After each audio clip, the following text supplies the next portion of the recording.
Vamos a entrar al contexto literario, cómo interpretamos la literatura profética. Bueno, la profecía, ¿qué piensas cuando piensas en la palabra profecía? La mayoría de las personas cuando piensan en la profecía piensan en una predicción, en algo que el profeta se acerca y dice algo que Dios le revela en ese momento para dar un mensaje a su pueblo. Pero ¿sabías que la profecía bíblica, los libros proféticos de la Biblia, no son generalmente predictivos? Es bien interesante. Vamos a verlo en detalle. Vi un documental hace unos años atrás que hablaba de la escatología, de la doctrina de las cosas finales, de los últimos tiempos. Y este libro mencionaba una frase resaltando esta frase, que decía: en la Biblia hay 17 libros proféticos. Pero el que narraba el documental lo hacía ver como que estos 17 libros proféticos de la Biblia estaban llenos de profecías de situaciones o circunstancias que van a suceder, que aún no han sucedido. Y eso es lo que la mayoría de las personas piensan. Uno de los errores comunes con la literatura profética de la palabra de Dios, el primero es creer que toda profecía es predicción. Esto es un error, queridos hermanos. No toda profecía es una predicción. Dice la palabra de Dios en 1 Corintios 14:3. Pero el que profetiza, dice el apóstol Pablo está hablando de que prefiere que en la iglesia utilicemos palabras entendibles en vez de un mal uso del don de lenguas que se estaba practicando en la iglesia de Corinto, y dice que él prefiere que se hablen 5 palabras con nuestro entendimiento para edificar a otros que 10,000 en una lengua que la gente no comprende, donde la gente no es edificada. Y Pablo dice que él ora o él desearía que todos nosotros profetizáramos.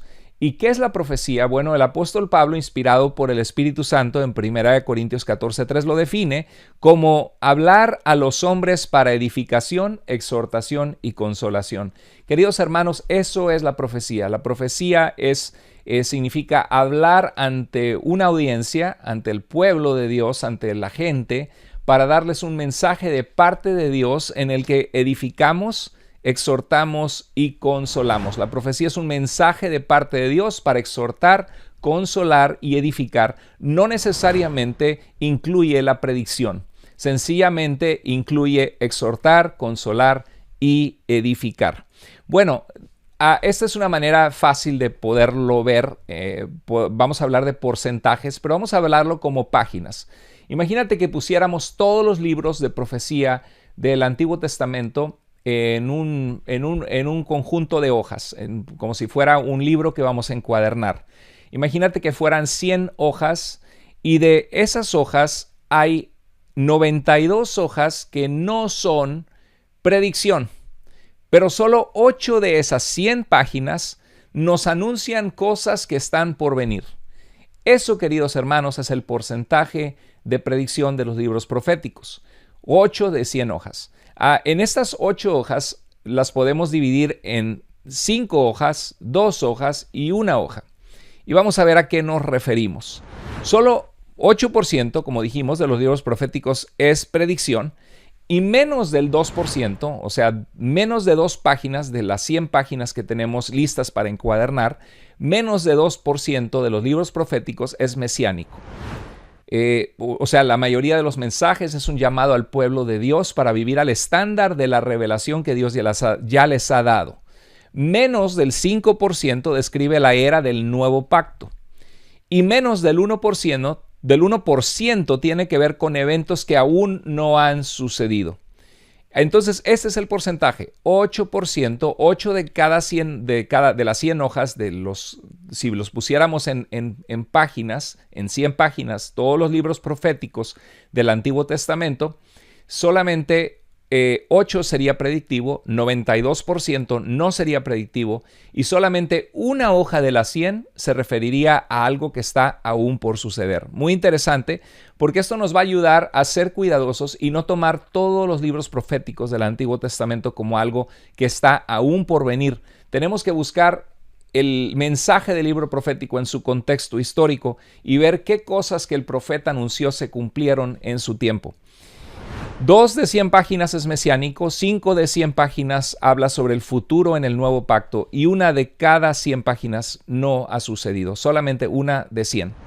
Entonces, el primer error hermenéutico es acercarnos a la profecía pensando que la profecía es predicción. Ya dijimos que no toda profecía es predicción y entender que solo 1% está por suceder y no se ha cumplido. Ahora, otro error es relacionar, el segundo error que quiero compartirles es relacionar profecías que fueron dadas para Israel con naciones modernas o con la iglesia, porque Israel es un pueblo especial de Dios, por medio del cual Dios hizo un pacto con Abraham de que a través de su descendencia, específicamente dice el apóstol Pablo que la semilla sobre la cual vendría la bendición sería Jesucristo.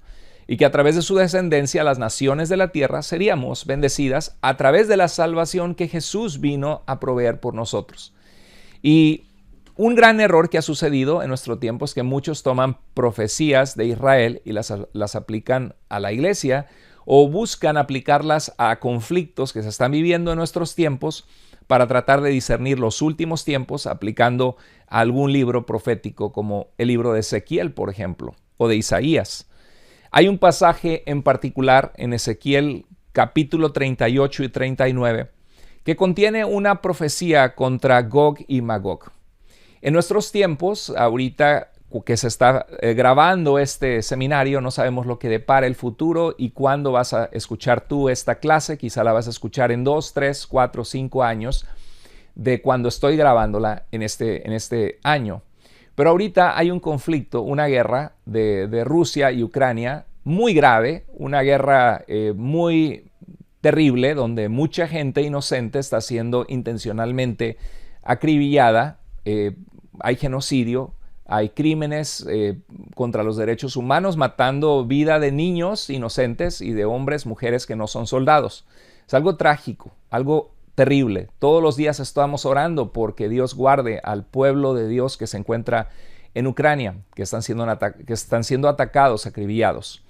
Entonces, esto ha afectado mucho porque Rusia y Ucrania proveen el 30% del trigo que se consume en todo el mundo. Dos países proveen el 30% del trigo que se consume en el mundo, de la harina, y también proveen el 20% del maíz. Es un producto básico de la canasta básica de los países latinoamericanos. Y también proveen, me parece que es el 40% de los fertilizantes, es decir, que afectan los cultivos en todo el mundo. Y por eso es que los precios están subiendo en todos nuestros países, en todo el mundo. Hay inflación, hay escasez y hay situaciones difíciles de hambrunas en diferentes lugares, sobre todo Somalia, África, que la guerra está terminando de afectar. Entonces, cuando uno ve en Ezequiel capítulo 38 una profecía contra Gog y Magog, que suena como el idioma ruso, de un tiempo, de unas décadas para atrás, ya muchos especulaban que la Biblia habla de Rusia, pero que no habla de Estados Unidos, y tratan de ver qué es lo que está, o piensan que tiene que ver con las alas de águila que se le dan a la mujer que protege siendo Estados Unidos, porque Estados Unidos, uno de sus emblemas es el águila. Tenemos que tener cuidado porque de asumir que ciertos simbolismos se refieren a naciones modernas, y tenemos que tomar el mensaje de Apocalipsis y los mensajes proféticos por lo que son: un llamado de parte de Dios para exhortar, consolar y edificar, y llamar al pueblo de Dios a permanecer en la verdad, a permanecer en el Señor, a saber que hay un juicio final y que Dios ha vencido por medio de la victoria de Cristo Jesús, ha vencido sobre el pecado, sobre Satanás, sobre la maldad, y tener mucho cuidado de establecer como cierto de que, por ejemplo, Gog y Magog se refiere a Rusia. En Ezequiel capítulo 38, 1 al 3, dice en el verso 2, comienza diciendo: pon tu rostro hacia Gog de la tierra de Magog y profetiza contra él. Nótese que en este aspecto Gog es un individuo, es un líder de la tierra de Magog. Y dice que di así, dice el Señor Dios: yo estoy contra ti, oh Gog, príncipe supremo de Mesec y Tubal. Y empezamos a especular y decir de qué se tratará esto. Porque el libro de Apocalipsis toma esta profecía de Ezequiel y habla de Gog y Magog. Estaba viendo un reportaje de alguna persona que le gusta esto de especular de los tiempos finales, de escatología, en las redes sociales, y estaba diciendo: Magog fue nieto de Noé. Es cierto, en Génesis 10, 2 al 3, dice que los hijos de Jafet hijo de Noé, Sem, Cam y Jafet fueron hijos de Noé, y dice que los hijos de Jafet fueron Gomer, Magog, Madai, Javán, Tubal, Mesec y Tiras. Bueno, es interesante que Magog se menciona como un nieto de Noé, pero en el documental que estaba viendo decía que se establecieron en Rusia y que son los que ahora son los rusos. Sin embargo, yo no sé de dónde él sacó esta conjetura, porque obviamente citando Génesis 10, 2 al 3 no dice que se fueron a Rusia. Jafet y su familia, dice este documental, emigraron al área de la Rusia moderna. Magog significa el príncipe de Rosh. Rosh es la antigua raíz de la tierra de Rusia. Y quien está viendo este documental dice: wow, qué impresionante. Ezequiel había profetizado sobre la guerra que estamos viviendo en estos tiempos. Se va a desatar la tercera guerra mundial. Ya el anticristo va a revelarse. Y la gente empieza a especular sobre de qué nación hablará, quién será el anticristo. Y ciertamente los cristianos somos llamados a vivir expectantes de la venida de Cristo, porque Cristo va a volver, porque su palabra es verdad, porque el cielo y la tierra pasarán, pero su palabra no pasará. Y los creyentes tenemos que vivir expectantes de que Cristo va a volver. Sin embargo, tenemos que tener cuidado de establecer que ya en estos momentos está ya manifestado el anticristo, o que la nación de Rusia es Gog y Magog de Ezequiel 38 y 39 y que menciona el libro de Apocalipsis. Tenemos que tener cuidado porque en el pasado hemos tenido experiencias donde la gente especula que Saddam Hussein es el anticristo o que Mikhail Gorbachev de la antigua Unión Soviética, y obviamente estos personajes fallecen y no fue el anticristo, y la gente se decepciona porque estamos tratando de adivinar quién es el que será el anticristo. En Apocalipsis 27 al 8 dice: cuando los 1000 años se cumplan, Satanás será soltado y saldrá a engañar a las naciones.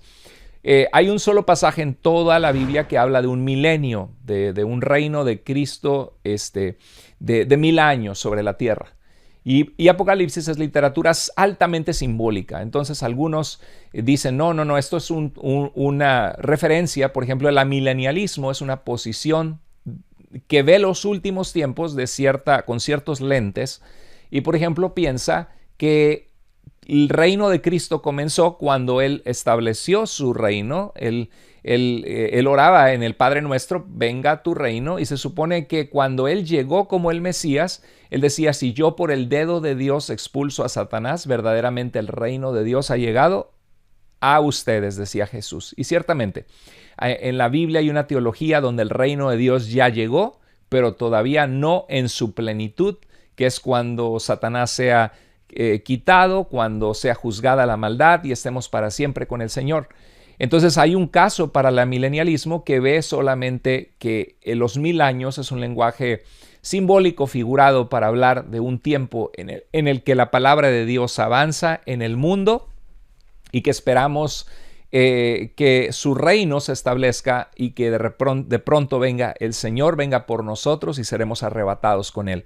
Pero aquí habla de los 1000 años, dice: saldrá a engañar a las naciones, y menciona a Gog y a Magog a fin de reunirlas para la batalla final contra Cristo, contra el pueblo de Dios, la batalla donde será derrotado para siempre Satanás, el anticristo o la bestia, el falso profeta, y vendrá el fin.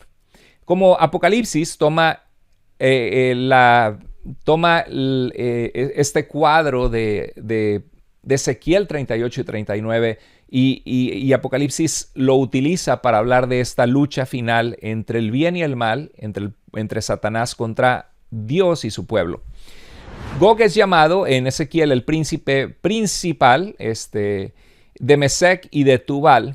Eran provincias de Asia Menor en un área asociada con los escitas. Había un pueblo antiguo antes de Cristo que se llamaban escitas, que eran muy bélicos, eran nómadas y utilizaban el arco, utilizaban la espada, conquistaban, arrasaban. Mucha gente tenía temor del poderío de este pueblo, algo así como como en Mongolia, Genghis Khan, que eran diestros en el caballo, en el uso del arco y conquistaron mucho. Genghis Khan fue un gran conquistador, así era con los escitas. Y esto estaba principalmente en la región de Anatolia, lo que hoy es Turquía, en Asia Menor. Y incluiría, donde estaba en este pueblo, incluiría partes de Irán, de Turquía y las provincias del sur de Rusia. Entonces, no necesariamente es una referencia a Rusia, porque tendríamos que rastrear dónde quedó este pueblo, si es que es una profecía de algo por venir, de un pueblo literalmente descendiente de esta región de Magog. Y no existe evidencia concluyente de la identidad de quién es Gog y Magog, pero sí existe bastante material que podemos investigar, sobre todo los estudiosos bíblicos. Es interesante porque la gente se fascina con la profecía y muchas de las teorías populares que tú escuchas o de las películas, como por ejemplo la serie de Dejados Atrás o Left Behind de Tim LaHaye, que se hicieron en películas, esta serie de libros, que fueron muy conocidas. Cuando tú entrevistas a los profesores de seminarios, personas muy adentradas en el texto bíblico, en la profecía, en conocedores profundos del contexto histórico del libro de Apocalipsis, la mayoría de ellos no creen en las posiciones que son tan populares. El problema es que cuando creemos una posición escatológica popular y luego decimos que no estamos de acuerdo con cierta posición, hay gente que lo toma como si fuera una herejía.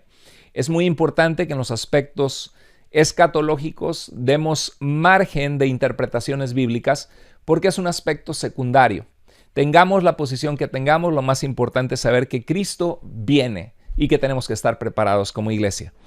Bueno, fíjense que haciendo investigación, la explicación más probable derivada de quién es Gog, hubo un rey de la antigüedad que se llamaba Giges, era el nombre de un rey de una región que se llamaba Lidia. Y ¿se acuerdan de Lidia en Hechos capítulo 16? Bueno, Lidia se llamaba Lidia, así como hoy hay personas que tienen nombre de naciones. Yo conozco Irlanda, por ejemplo. Lidia era una región y tenía un rey que se llamaba Giges, que es mencionado en 6 inscripciones del rey asirio Asurbanipal, que vivió 668 al 631 a.C. y menciona a este rey poderoso, que era una amenaza para Siria, y fue conocido por su invención de las monedas. Así que las monedas, el sistema de monedas para comprar y vender fue inventado por este rey Giges, y de ahí es donde en Sumeria tenía otro nombre, y Gog es el nombre en hebreo. Gog se usa como símbolo para definir una amenaza futura. Es lo más seguro que los eruditos piensan de Ezequiel 38 y 39, así como este rey Giges o Gog era muy poderoso de rey de Magog. Es probable que está hablando como cuando decimos de que va a venir un nuevo Hitler. Sí, va a venir un nuevo Hitler. Hitler hizo aniquilación de personas inocentes. Es un hombre lleno de maldad, conocido en los libros de historia como un hombre absolutamente lleno de maldad de Satanás en su vida, que vino a causar gran destrucción de seres humanos inocentes.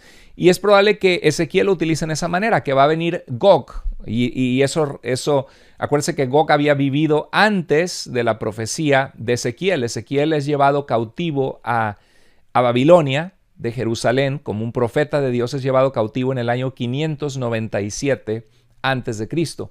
Y este rey Giges había vivido y ya había muerto. Entonces es una referencia donde Dios inspira a Ezequiel y les dice, así como ese rey poderoso y temido, lleno de maldad, así vendrá del norte otro poder contra el pueblo de Dios. Entonces es posible, algunos estudiosos bíblicos piensan que Gog es una referencia a Babilonia, de forma encriptada lo dice, lo mismo que pasa lo mismo que hace Juan en Apocalipsis. En Apocalipsis Juan habla de la gran ramera que está sentada sobre 7 montes, la gran prostituta que está ebria con la sangre de los mártires del Señor Jesucristo. Tradicionalmente los cristianos evangélicos desde la época de la Reforma han interpretado Apocalipsis 17, la gran ramera, como una referencia a la Iglesia Católica Romana, porque en la Santa Inquisición, que de santa no tuvo nada, mucha gente inocente murió. Pero en realidad, cuando ubicamos Apocalipsis en su contexto histórico, Apocalipsis está hablando en medio de un periodo de persecución del Imperio Romano. El emperador Nerón había cortado la cabeza al apóstol Pablo y había crucificado al revés al apóstol Pedro, y estaba persiguiendo a la iglesia de Dios. Y era justo una profecía contra Roma, que había causado, que estaba ebria de la sangre de los mártires de Jesús. Entonces es posible que así como Juan utiliza a Babilonia para hablar de Roma, porque si llegaba ese escrito al Imperio Romano, pues se intensificaba aún más la persecución. No podías andar con un escrito de propaganda, como lo vería Roma, en contra del Imperio Romano.